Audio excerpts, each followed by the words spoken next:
Kung magkukompute ako, kung bibili ako ng 1 kilo na ham, na mumurahin, hindi yung may brand, pwede.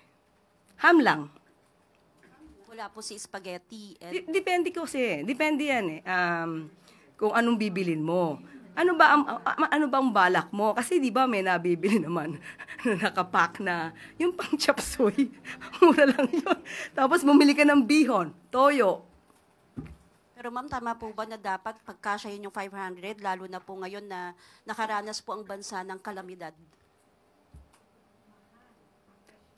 Ulit-ulit, kung dapat pagkasyahin. Pagkasyahin yung 500 na pang Noche Buena, lalo na nakaranas sa mga... At ito ba yung kwentuhan na lang tayo? Depende, kasi kung yun lang naman ang kaya ko. Okay, ma'am. At kaya ko namang tumingin sa mga may discount.